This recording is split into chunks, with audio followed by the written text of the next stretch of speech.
All right, well, let's continue with the actual course.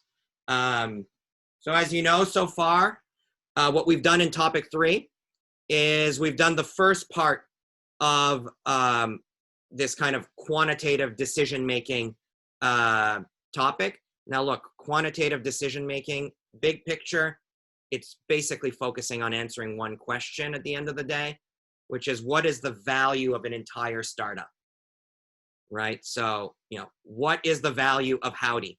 Or what is the value of Dropbox circa 2008? What's the value of Dropbox circa 2009, right?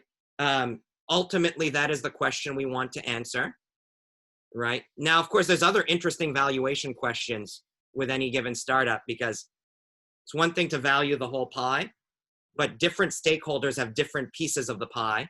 So there's also the question of how valuable is each individual piece.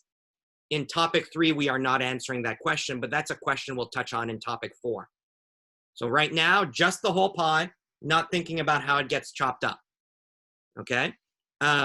So far, we have not fully answered that question, right? So in part 1 of topic 3, we just started to get the ball rolling on this question, which is we did 2 things.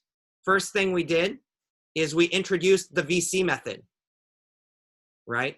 Where the VC method, basically, it's kind of like the last mile, loosely speaking, last mile for answering this value of the overall startup question.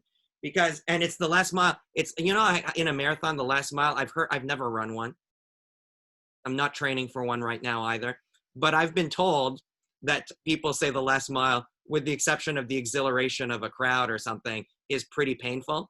The last mile in this valuation problem is easy breezy, okay? All it is VC method. I mean, that's the reason why VC method is so popular. It's so simple. The VCs who don't know math can do it, right? Some VCs know a lot of math, let's be clear, but not all of them. Right, so VC method, right? Value of the firm right now is the value of the pie. Our strategy is to first estimate something else, which is, well, what is the value of the firm at exit, where exit happens at time t? Think of that as being the average exit value of the firm, like over all successful exit scenarios. So it's the conditional average, conditional on, say, an acquisition or an IPO. So it's conditional on success. Almost always you look at that number, you're like, wow, that seems big. There's a reason why it's big. It's because it's conditional on success. It's like, what is your IQ conditional on getting into McGill? That number is higher than what is the average human being's IQ, right? Same thing, right? Exit value conditional on success is way larger than the average value, because we know success is actually relatively not likely in with startups. So this is exit value conditional on success. So let me really emphasize conditional on success by putting an S here. This S is in red just to make sure we don't forget it. And then we just divide that by 1 plus D to the power of T, where D is the VC discount. Oops, I need to spell it correctly. Discount rate. And notice that I'm putting discount rate in quotation marks because D is not R. It is not actually a discount rate. But this is pretty easy to do. Once you have this number,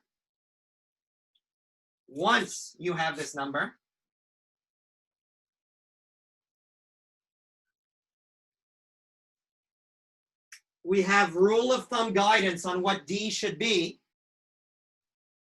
right? We said, look, historically, on average, for a Series A investment, D is going to be like 0.6. For series B, it'll be like 0.5, yada, yada. Like this is like pretty empirically consistent numbers that get used by real world VCs. Okay. So pretty easy to pick that number. You just asked, is my company a typical series A or a typical series B or a typical series C, yada, yada. And then T is just the average amount of time it takes for a company at this stage to exit. And we had rule of thumb guidance on that as well, right? So that's what I mean by like, once you have this number, this part is pretty easy.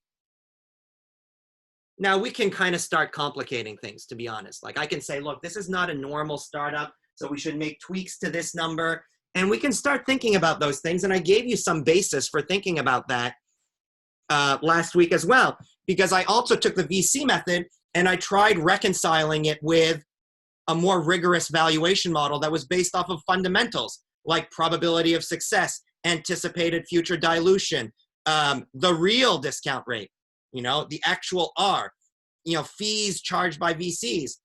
I gave us a formula for what D should equal as a function of all those fundamentals if the VC method is legitimately correct,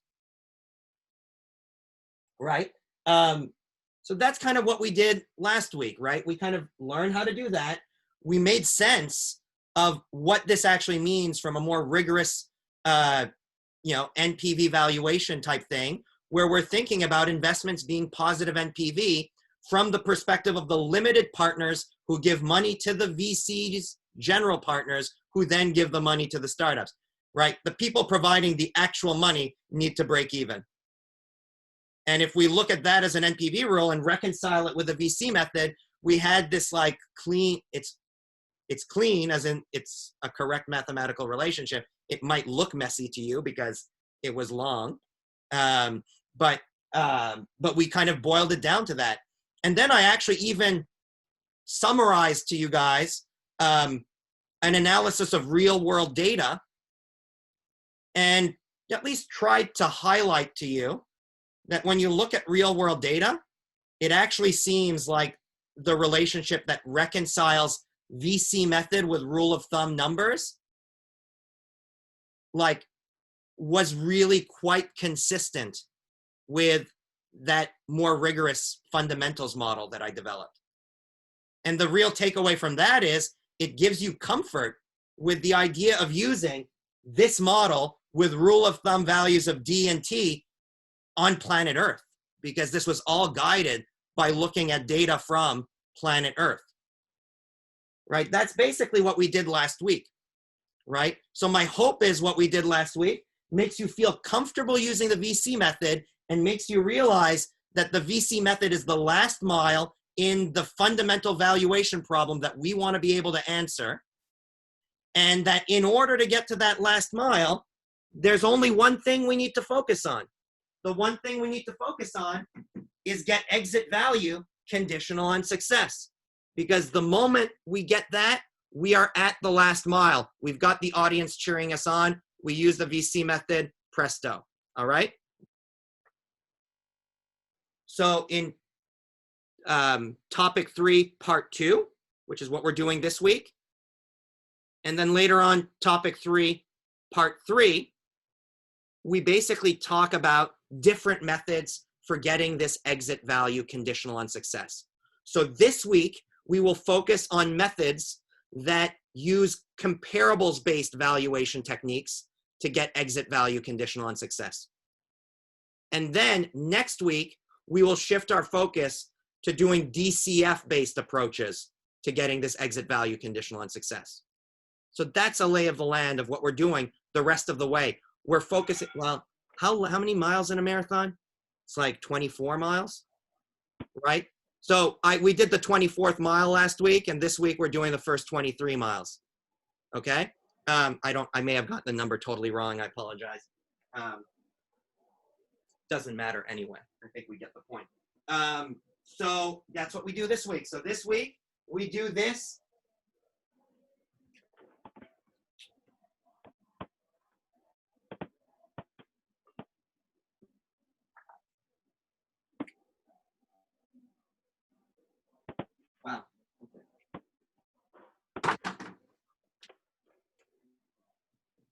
We do this using comps approaches.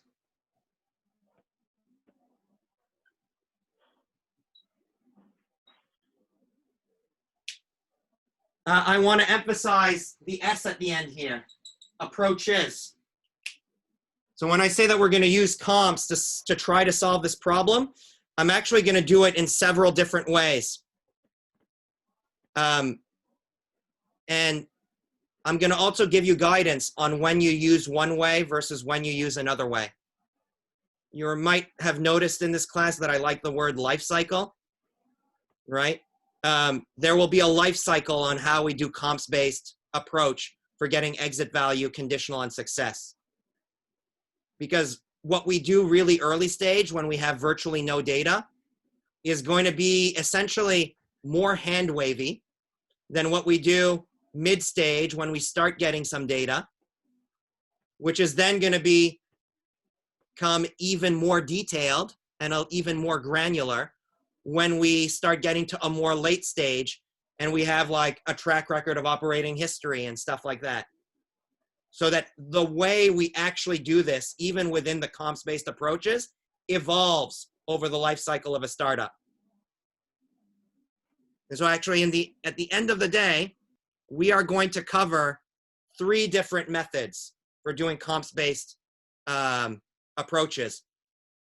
And we will apply all 3 methods to the case of Dropbox. So we will look at Dropbox and its valuation really early stage, in particular when it raised its first round of VC funding from Sequoia. And then we will see how the approach used to justify evaluation changed when it started raising its next round of funding. Interestingly enough, kind of during the financial crisis, which also had an impact on stuff.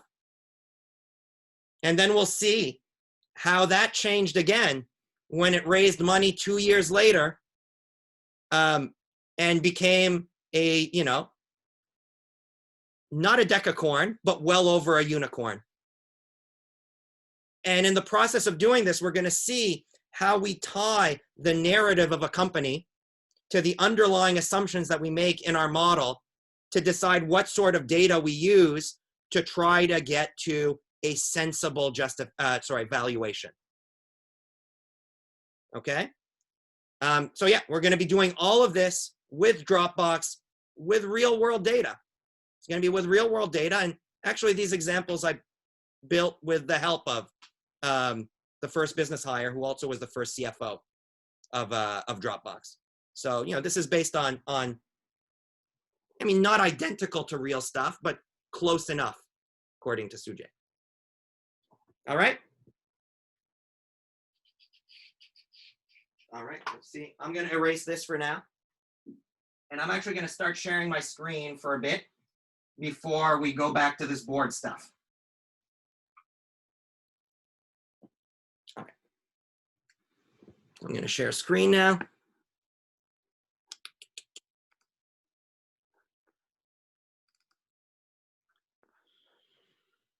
Can folks see my screen? My slides? Okay, good, thank you. So as I said, we're going to talk about a life cycle evaluation, examples drawn from Dropbox. And, the 3 methods, one is going to be called unconditional exit comparables based valuation. Another one is going to be conditional exit comps valuation with top-down forecasting. And then there's going to be bottom-up forecasting. And I'm going to actually do this in 2 different ways. One is going to be more broad and average, which is something you do more early. And then the other one is going to be much more detailed and is going to make some assumptions on whether something is a high flyer, a low, I guess it's not a low flyer, a low glider, or somewhere in the middle, a pigeon. So we will kind of talk, method 3 we're going to do in 2 different ways at 2 different points of the life of Dropbox, where it's going to make sense why we did it one way in one case and another way in another case. All right, so that's really kind of our roadmap here. But before we actually start doing comps-based valuation in the context of startups in order to get a exit value conditional on success. I think there's value for us to quickly go over a more standard use of comparables, which is something you would do more often with mature companies. Because I know some of you guys maybe have not really seen comps-based valuation in its even introductory glory. So I'm going to do that first. And then after I do that, because I don't take it as a given, as background knowledge coming into this course. Actually, I mean, I think even there's some people in this course who've only taken Finance 1. So I'm pretty sure that in Finance 1, this probably wasn't done. So I think it is important to cover this from the beginning. So we'll do that first. And then after we've done that, we'll start talking about how we do it in a startup context and why it's different. Sound good? So actually, today, what we're going to do is we'll introduce the standard use, and then we'll talk about why the implementation in the case of startups is different, so that we understand why at a logical level. And then on Thursday, we will tackle the Dropbox valuations. Sound good? All right, well, anyway, doesn't matter if it sounds good or not, that's what's happening. So let's talk about the standard approach to comparables-based valuation. I have my own lingo for this because I want to make a clear distinction between the way we do it from standard mature companies and the way we do it for startups. So instead of just calling this a comparables-based valuation, I will call it a current comparables-based valuation. The reason why I add the word current is about what I really mean when I say comparable. I will be looking for what I call a current comparable. A current comparable is a company that is currently similar to the way that I am currently. So we are the same right now, loosely speaking. This is going to be, so I'm going to contrast that to what we're going to do with startups. With startups, I'm going to talk about an exit comparables-based valuation.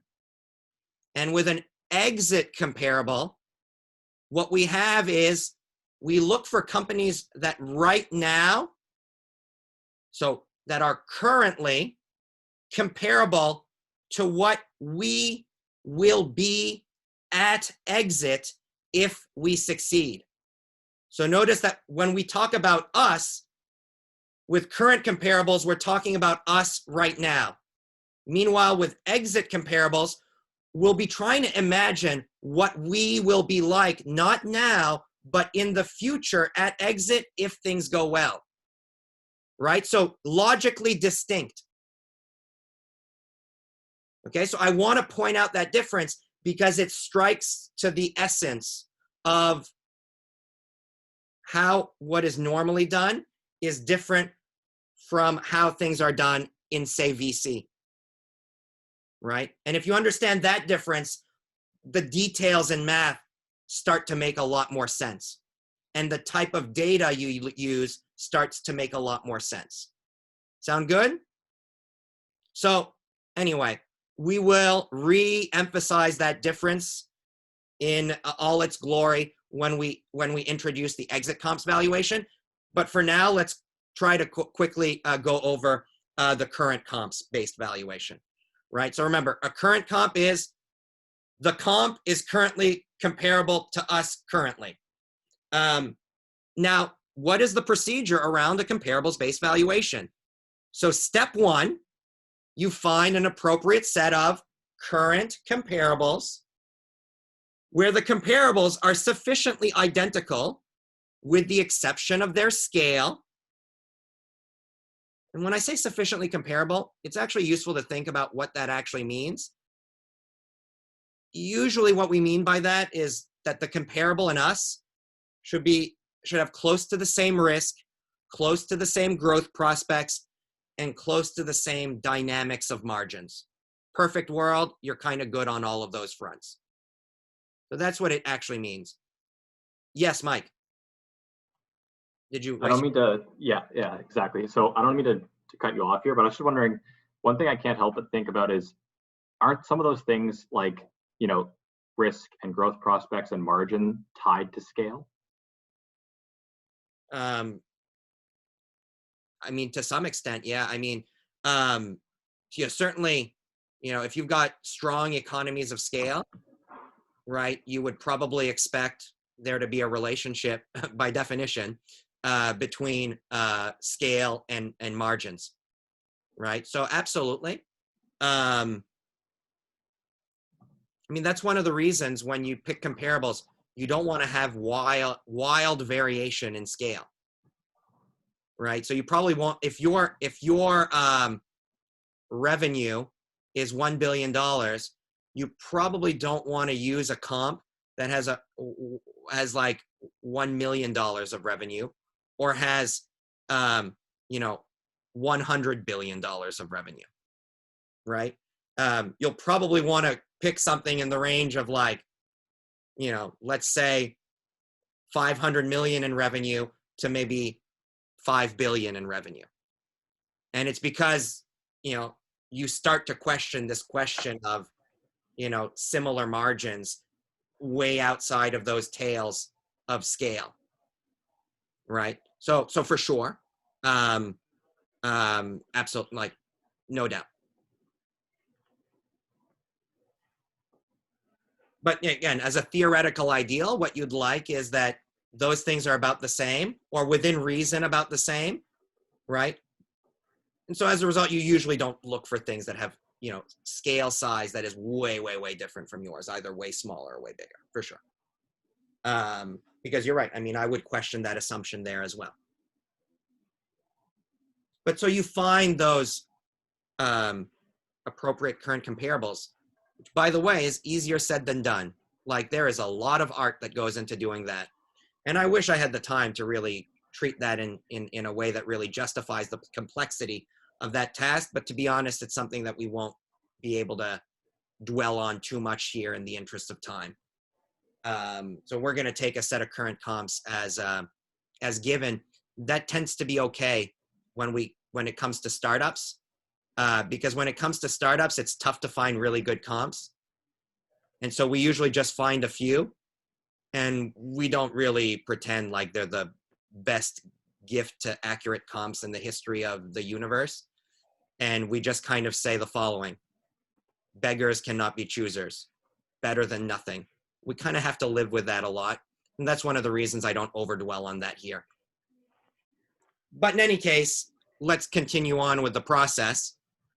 Step 2 of the process is we find a valid attribute that can be used for scaling valuation across comparables. So we find a valid measure of scale.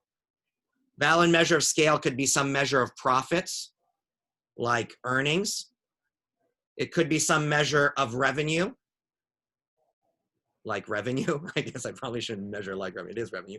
I mean, I guess there are different definitions of revenue, actually, but or other measures of size, like, number of employees, or better yet, number of productive employees, which sometimes is defined as number of employees minus number of business executives in the company. So, or also could be called number of engineers in the company. We might want to laugh about this, but early stage, I've seen some VCs define it that way. But it's kind of ridiculous to have a CFO when you don't have an MVP yet, kind of thing, But yeah, so you pick this measure of attribute. The most common ones, to be clear, are earnings and revenue. Okay, but if you've got a company that's pre-revenue, you start looking a bit more creatively sometimes.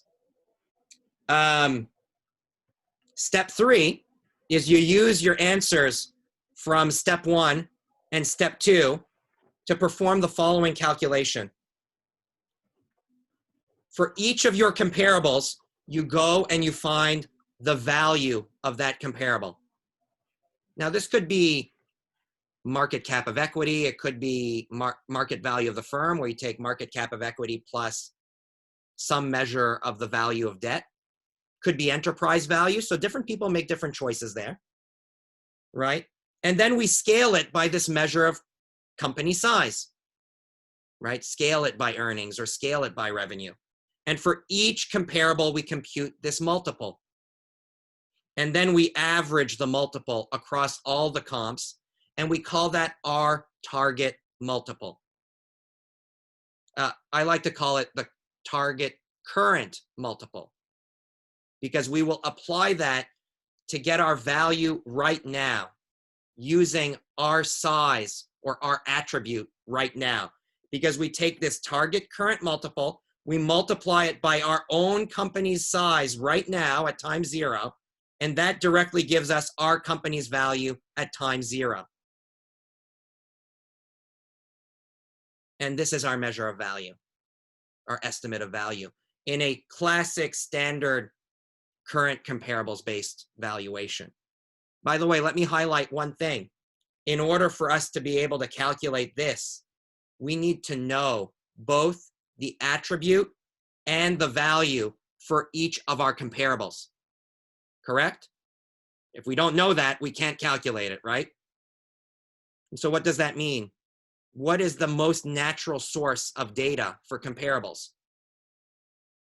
It's a place where we can find companies where both of those numbers are known, where we both know this and we both know that. That sounds like what types of companies? Public companies, right? So by far, the biggest go-to source for executing data on this in the real world is the universe of public companies. Because public companies, you know, to a large extent what their value is, their market value at a given point in time, because they're traded. And those companies are required to make disclosures that you can then look at in order to get a sense of their size, their attribute. Now, sometimes people use other sources of data. So, you know, most of the time people do comparables off of comparable companies. Sometimes people look at comparable transactions. You know, that you're trying to value something in an acquisition, you look at recent acquisitions. And sometimes those things you can get the data even though it's not public. Right? So like sometimes people find ways to use data outside of public companies, but most of the time it's public company data. So far, so good?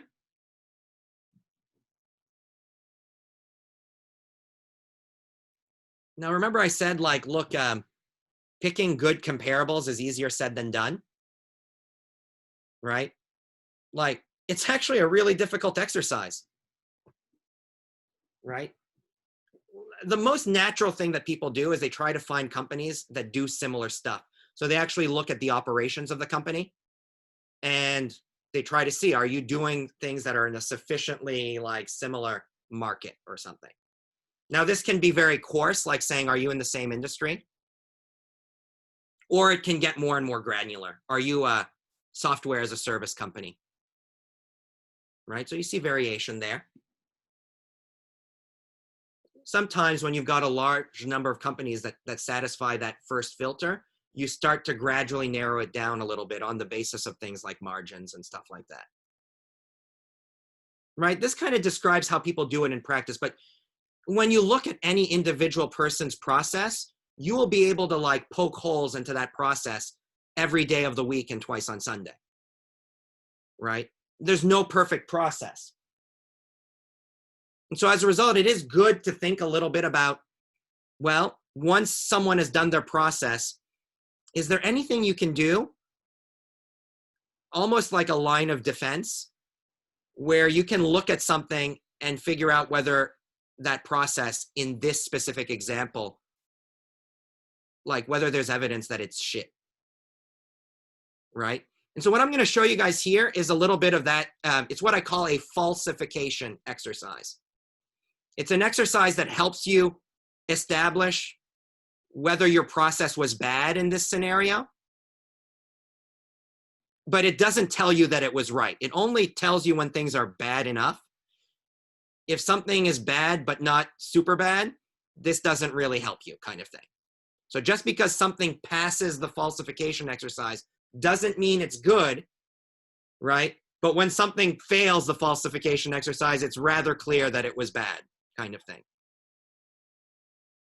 So I'll explain to you what my falsification exercise is by showing you 4 different outcomes of a simple visual, eye test. So these are 4 different scenarios: scenario 1, 2, 3, and 4. Let's focus on scenario 1. Let me tell you what we're looking at. This is the company value. This is the company attribute. So you chose your definition of value, your definition of attribute, and you picked your comparables.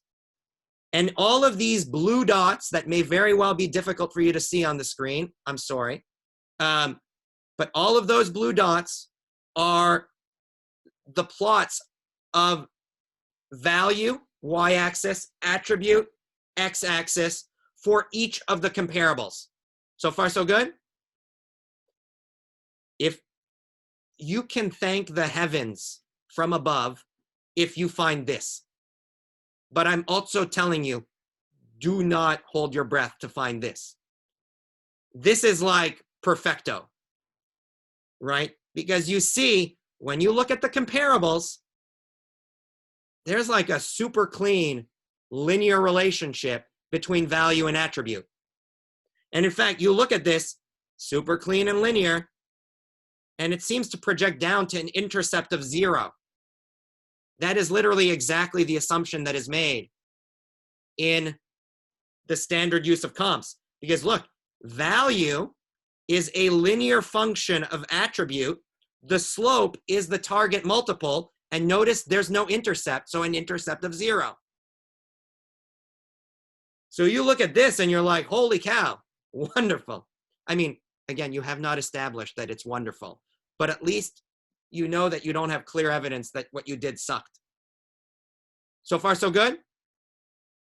By the way, I think now's a good time to explain why this is a falsification and not a truthification exercise. In other words, why even a perfect picture like this doesn't tell you that you're right. The reason's actually pretty simple. What you've plotted here is your comparables. And so what this literally tells you is your comparables are comparable to each other. It does not logically tell you that you are comparable to those comps. And let me give you an example. Like, this is pure logic. You don't even need to know math to be able to follow that. And let me give you an example that would highlight why that's actually, a potential issue. I think I mentioned McGill earlier, something like, IQ conditional on getting into McGill or something like that, and that's not representative of the population sample, right? Let's say let's collect another McGill data set. The McGill data set is competence in valuation and number of hours studying valuation, right? And I go and I survey data on all the students, right? Or whatever. We're at some point in the future where we've got enough sensors so that I can directly measure how many minutes you guys studied. Hopefully we never get to that, but in any case, who knows? Right? So we have that data set. And what we find is like, hey, in my sample of McGill students, competence in valuation, let's say as measured on, your test result in CFA level 2 exam, something like that. Your percentile in that exam goes up by 2 percentage points for every hour that you studied. Okay, that's what I find. And now someone random from the street comes and says, hey, Jiro, how many hours should I study for the CFA Level 2 exam? I better not use my data set of McGill students to answer that question. Even if the McGill data set looks really clean like this, because McGill student comps are not comparable to the average person from the street. Or maybe you guys are, I don't know. I don't know. I don't think so. You guys are pretty good. So you guys see what I'm saying? Even if the McGill data looks nice, clean, and straight line, intercept 0, doesn't mean we can use that to value something that's not a representative McGill data point. And that's why this is potentially a problem, because comparables comparable to each other does not mean comparable to you. You're not in this data set, so I can't really know for sure. You need to have that leap of faith that you trust that your company is comparable to those comparables, right? There is some quantitative stuff you can do by comparing margins, comparing growth rates and stuff like that, but there is that leap of faith, and there's no way around that. So far, so good? So, by the way, as I said, you never get this. What you do hope to get is maybe something like this, where you look at these points, the comparables, look, they're not all perfectly comparable to each other, right? But if you look at the relationship between attribute and value, there is a pretty clear positive relationship. On average, the higher the attribute, the higher the value.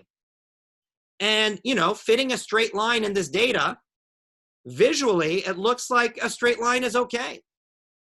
It's not obvious to me how a parabola would do a better job, right?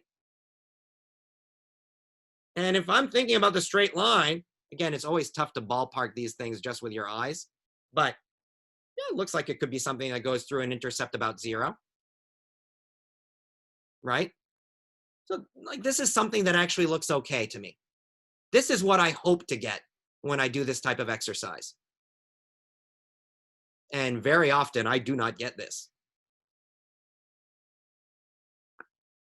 Quite often I might get something like this. And this is not something that should make you happy. Because I look at this, it's not obvious to me what the heck the relationship between attribute and value is. If I were to guess, I might guess like it's a flat line. In other words, it's not even clear whether there's a positive relationship between attribute and value. And it certainly doesn't seem like something with an intercept of 0. If you get something like in the bottom left corner, yeah.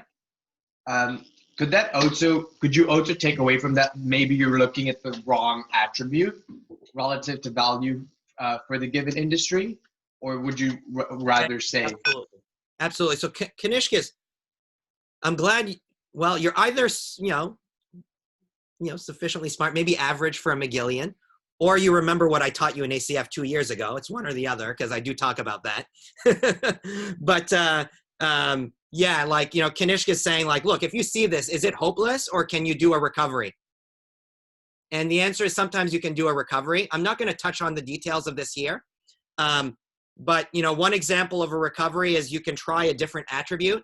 So maybe you tried revenue, but there's some funky stuff in this industry with how revenue is recognized, so that it's kind of a fishy thing to use. Then you go use, number of productive employees as the measure. Somehow you were able to get that. And then you see that it starts to line up like this. Absolutely, you can do that. And I would call that a rescue. It's a rescue job.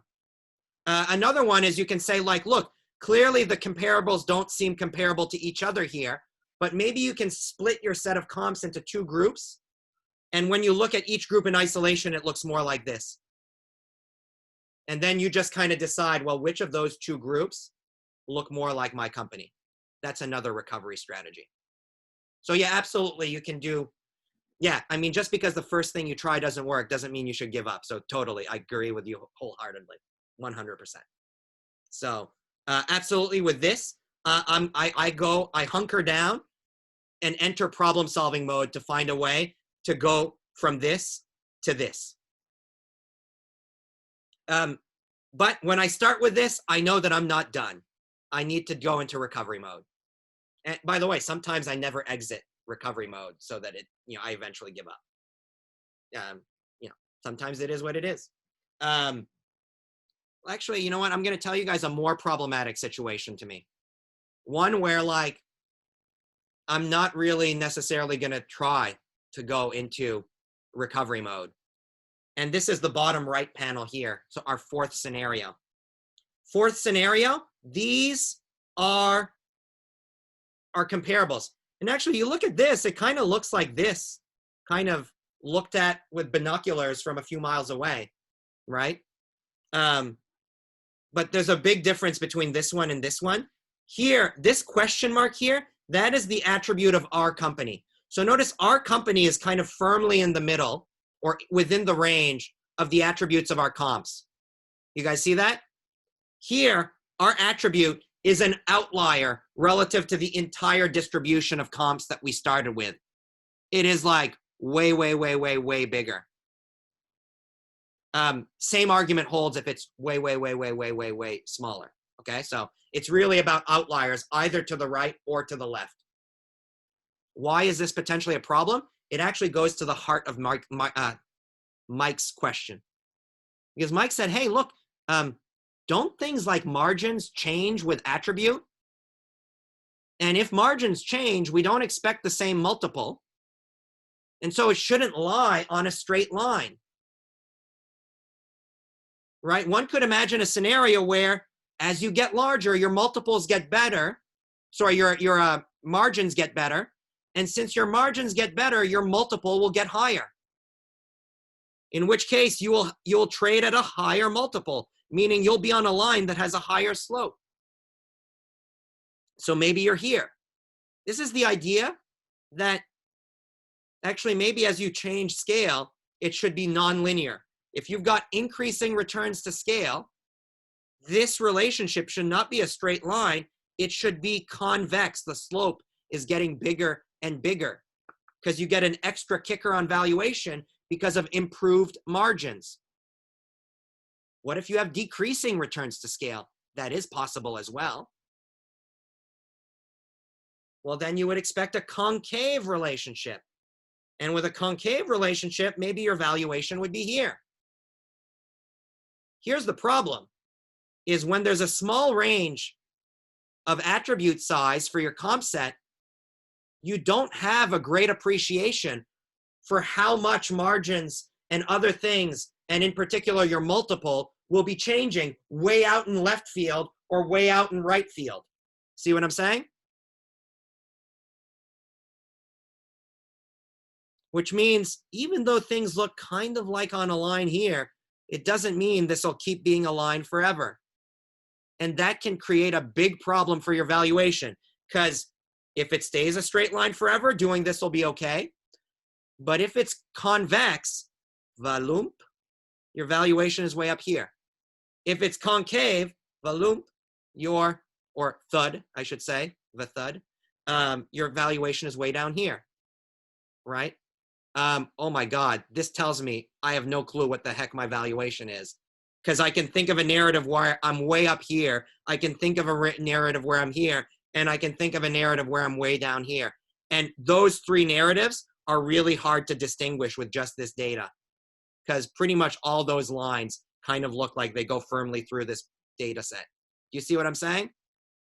In other words, the data does not help me distinguish between the three narratives: increasing returns to scale, decreasing returns to scale, and constant returns to scale.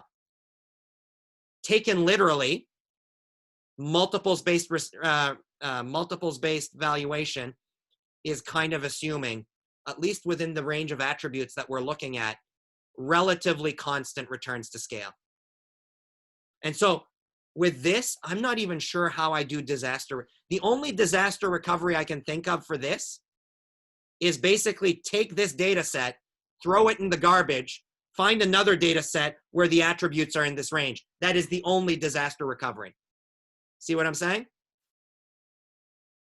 Jiro, I just had a quick question. If you're in panel B Yeah. and you drew a line of best fit and you don't get a zero intercept, like you get an intercept that's significantly not zero, would you use that intercept when forecasting value based on a given attribute for your company? That's a good question. It's kind of going deeper down this rabbit hole than what I want to do in this course. But just to answer your question quickly, if it was me, and if I truly had a statistically significant non-zero intercept, I would go and use a version of this model with an intercept as opposed to with no intercept. So I would tweak the standard use of comps. That's what I would do, but not every practitioner would tell you the same thing. Okay, so that's just my own judgment call. Got it. Thank you. Anyway, I just wanted to say this because this just gives you guys a little bit of practical guidance on what you do in terms of like the point of that slide here at a very big picture level is to make you realize that once you've picked your comp set and your attribute, don't just blindly do this. Look at your data kind of like this to see if what you did in step 1 and step 2 can be falsified. And if it's falsified, you're not ready for step 3. That's really at a practical level what I mean. Sound good? So a couple of different things. What are usual suspects for attributes? Earnings, revenues, cash flow, book value. Those are the standard ones, with the most common ones by far being earnings and revenues. For mature companies, earnings is by far the most common. For younger companies, revenues are by far the most common. What about the measure of value? You can have market value of equity, market value of the firm, or an attempt at market value of operations. Most standard measure of that is enterprise value, which is market value of equity plus book value of debt minus cash. That's a rough attempt to zone in on operations. Not perfect, but rough. So far, so good? So, this is usually what we do with a comparables-based valuation.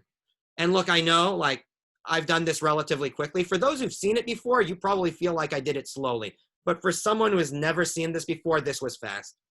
So if you are not comfortable with multiples after this discussion, don't feel bad. Please reach out to me. We'll figure out a way to make you feel more comfortable. Okay? Because I kind of get it. And I would really actually like to hear from someone who really has never been exposed to this, because at the end of the day, I don't want to take it as given that people know this stuff. And so as a result, it is important for me to understand, what is it in my very brief treatment here that is really missing to help you understand. So please don't hesitate.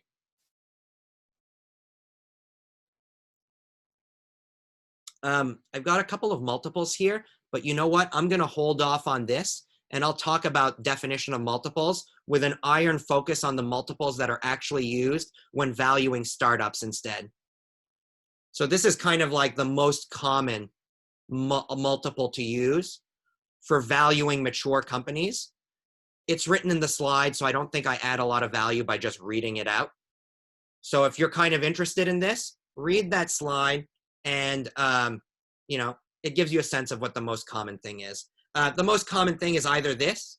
Look, loosely speaking, this number down here is EBITDA, especially in a low interest rate environment where the riskless rate is close to 0. But now I want to start talking about, well, how are startups different? Because it turns out what I just described, that's what you see investment bankers do, for instance, when they're valuing a mature company, right?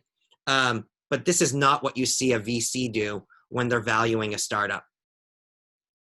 And it's not that one party is right and the other party is wrong. It's that the setting is different. The type of data available is different. The type of comp that we have any hope to find is different. And so as a result, different realities mean different solutions. And this is what I want us to understand or build an understanding of in the rest of today's lecture. right? So we want to get this qualitative, logical understanding of why we do things differently with a startup, so that we can have a proper understanding of what we're doing every step of the way when we start applying this methodology in the context of Dropbox on Thursday. Sound good? So, look, the fundamental reason why we have to do things differently with startups is because of two things. So first of all, kind of my punchline of the prior slide that I just kind of glossed over is that by far the most common multiple used for mature companies is earnings. And for startups, instead we use revenues when possible. There's a practical justification for that. Most startups have negative earnings. It makes no sense to use a denominator of attribute that is negative, because you'll always have positive value if you're able to raise money. It's difficult to raise money if your company is worth negative amounts. It's just not possible to make the economics work. I'll give you some percentage of something that's got a negative value in exchange for you giving me a positive amount of money. The NPV of that is never positive. It's never even zero. It's always negative. So it doesn't work. The only way that you can get someone to give you money is if what you give them back has positive value, which only happens if the value of the company is positive, correct? Well, if the company is a positive value and the attribute is negative, and it's the case for all the comps, you're going to get a target multiple that's negative. And that's a really weird thing to try to defend, right? So, actually, you may not get that. I'm being a little bit sloppy with my stuff, but just, this is it just really doesn't make sense. The fragility of negative denominators and comps is substantial. So you just don't want to do it. Jiro, sorry to interrupt, but could I ask a quick question about this? Of course, yeah. I get that you'd value startups based on revenue because they have negative earnings, but didn't we say something really important about a startup is what are their future costs going to look like? Because if someone's going to invest, have a bunch of expenses, yes, it's likely that they could generate a certain amount of revenue, but don't you really care about how efficiently they're generating that revenue, or what type of investment has to go into actually generating that revenue? So maybe it doesn't get considered like a cost on your income statement, but it's still a cash outflow. So do you have any view of that and judging the quality of a startup early, call it late stage VC? Yeah, for sure. These things all matter, and they kind of matter in kind of determining what sort of comparables. We're not going to be looking at current comparables here, but when we think of what we pick as a comparable, we'll want to pick a company that has, a similar trajectory to, your path to getting that future revenue. Like, how efficiently do you get it? Do you have to spend a crazy amount of money to get yourself to the point where you're generating that money? Or can you do it really, really efficiently, where you just have a little bit of go-to-market spend and you somehow magically get yourself there? That makes a huge difference, absolutely. And that kind of guides the types of multiples you look at, to be honest. By the way, there's a lot of interesting nuance in what you're saying. And I really wish we had enough time to kind of go over a lot of different examples that really probe this type of thing. Because there is a lot of art and judgment call that goes into doing this stuff. To be honest, the way I'll be teaching this to you is you're only going to touch the surface of nuance in this stuff. Every single time, so I do some work on the side, part of my non-McGill life, is that I actually help companies with valuations like this. And every single time I do a valuation, there's something a little bit different in what I do relative to what I'm teaching you guys here. What I'm teaching you guys here is my starting point. I promise it's my starting point every single time. And then I think through things a little bit more carefully to guide what adjustments I make to this basic structure. And by the way, every time I deal with a different client, the way that I tweak it is different. There's never been two clients where I've made the exact same adjustments, right? So this is actually not one size fits all. It's like one size fits one. but there is this underlying skeleton that's a good starting point.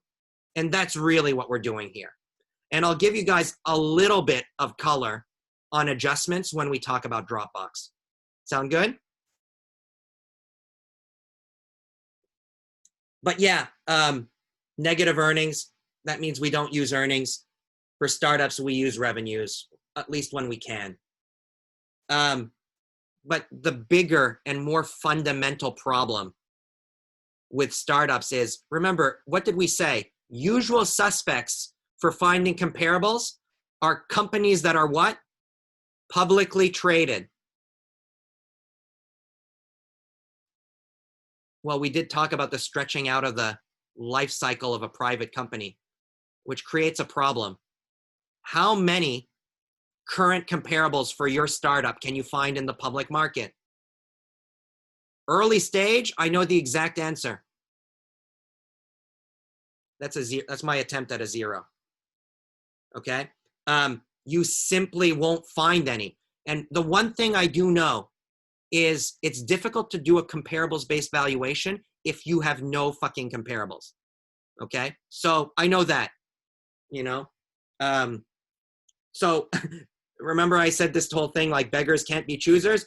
You are like a super beggar when you're valuing a startup because you have no current comparables. You have none. So that first approach is impossible, right? And this is where you have to go into problem-solving mode. You're like, if I can't do that, what can I do? That's why we look at a different type of comparable. That's why we look for exit comparables. Because if I look at companies in my industry that recently went public, I mean, those companies, they don't tell me something about me right now, but I feel like they tell me something about what I might become if things go well. Would we agree with that statement? That is the key insight to drive why VCs do this differently than, investment bankers. It's because they're like, we have no current comparables, but we just believe that data on successful exits is relevant for us because it tells us what we might be in the future if things go well. Do you guys see what I'm saying? So then we can look at these exit comparables, right? So let's find our exit comparables. Let's look at their exit revenue or exit attribute. And then exit value over exit attribute, or you could just look like, what is their value right now and their attribute right now? And use that to compute a target exit multiple. That is the multiple of my company in the future at time T, exit, if I successfully exit. And multiply that by your exit attribute. Not your attribute right now, your attribute at exit. And if you multiply those two things together, what do you get? This is the awesome part. This is exit value conditional on success. That was the thing I put in a red circle early. Now I realize I shouldn't have erased it. But I'm a small screen right now, so it would have been useless to have it behind me anyway. But you guys see what I'm saying? Right? We've just made a slight change to our comparables-based valuation. Instead of finding current comparables, we try to find exit comparables. We then look at exit attribute. And then we do the same thing as before, but we multiply that target exit multiple by a forecast. Let's be clear, a forecast of our exit attribute. What do we think our revenue will be at exit at time T if our company succeeds? By the way, that's not our average future revenue. That's our average future revenue conditional on success as well. It's the hope and a dream forecast, not the unbiased forecast. But so you need to do the conditional on success forecast of attribute. You need to pick exit attributes. But once you've done that, product of those two things, just mathematically, like what we did with current comps, it's still just average these things and multiply by this thing. But now our interpretation is very specifically exit value conditional on success. And this is where the beauty of the VC method comes in. Because the numerator in the VC method is exit value conditional on success. There's actually a real elegance to this entire endeavor. And it's an elegance that is intimately tied to the type of data and the type of comparables that we have. It is like super, super tailored to our startup environment. So something that looked really simple, VC method, actually is like fairly complex and really artistically crafted as far as I'm concerned. Now, I'm not sure if VCs that do this totally appreciate all of this. This is my own rationalization, but I love it. I love it. Yeah, and this is our last mile, right? These are the first 23 miles, and this is the 24th mile. And then you're done the marathon. Make sense to folks? Yes, Mike, you have a question? Yeah, I just want to confirm that I understand correctly. The comparables that you're using, are those that's the multiples of the companies right now? You're not forecasting what the multiples of the companies you think will be comparables in the future, are you?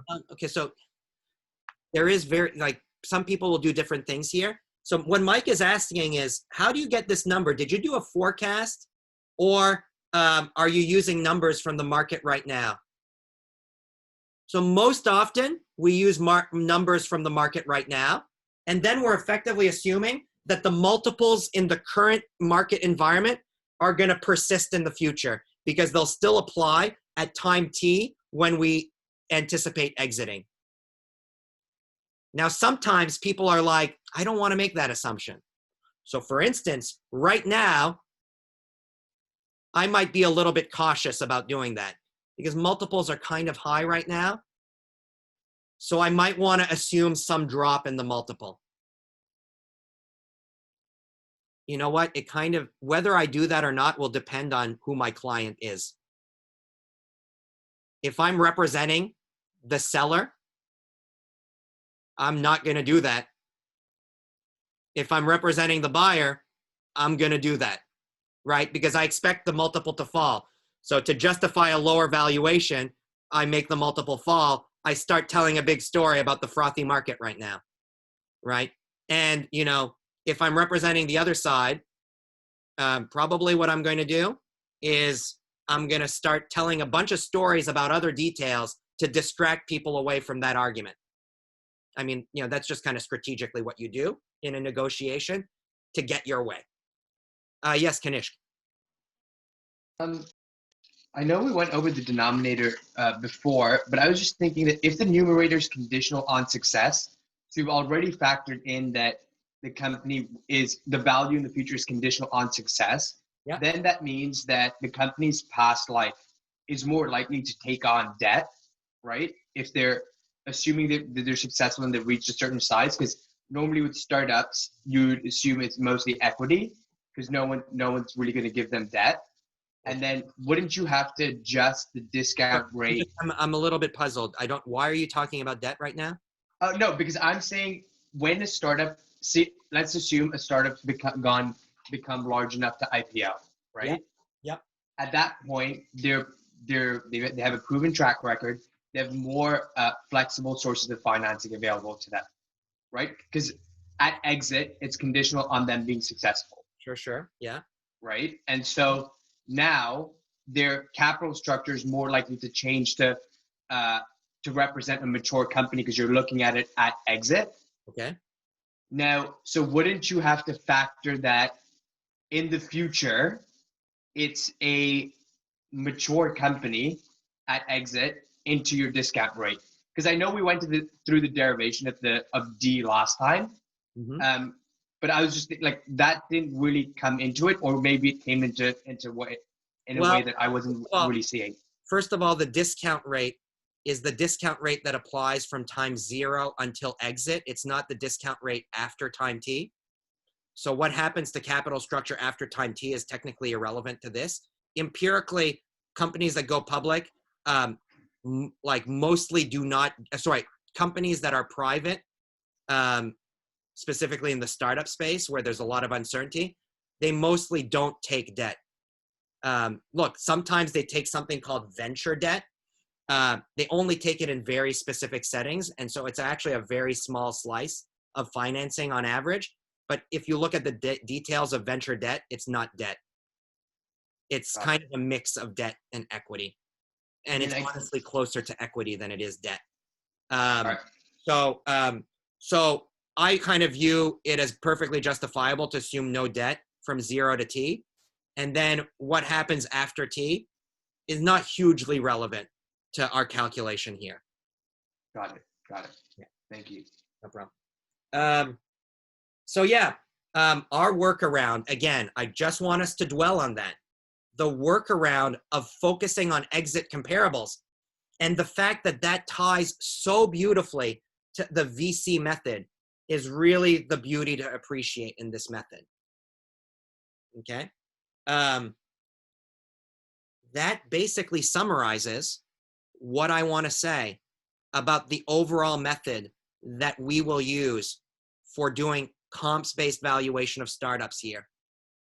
What we're going to do next lecture is we're going to add some nuance and some detail to how you actually do this in the real world using real world data via the Dropbox example. And what I love about the Dropbox example is that you see very quickly and very cleanly that the way you do it evolves as the company matures. And it becomes progressively more and more detailed, which makes sense, right? As you start getting more data on the company, you can start doing a better and better job, a more granular and granular job in your valuation. And that's why I'm going to talk about a life cycle of valuation. We're going to talk about a way that people tend to do it when a company is pre-product or pre-market. Then we're going to talk about how we use exit comps valuation when a company is early market, and then what happens when it's late market, and even make a distinction between beginning of the late market versus, you know, you've been around for a few years now. And we see how this just kind of keeps getting more detailed and more detailed. And again, we'll do it, as I said, via the Dropbox example that I think is a nicely illustrative example on how this evolves in the real world. And, you know, hopefully you can trust that, you know, this is relatively close to how it actually happened in the company, because I'm just leveraging, you know, accidental relationships that I was lucky and fortunate to get, you know, when I was your age, you know, because that was my into Dropbox, is just, you know, Sujay and I hung out a bit when we were undergrads. So yeah, we'll do that next lecture. This pretty much wraps up what I wanted to do for today. So I hope you found this to be useful, informative, and that there was at least some measure of logical clarity as I was talking through both the procedure for the standard plain vanilla case, but more importantly, why that procedure is adjusted in very specific ways in the case of a startup.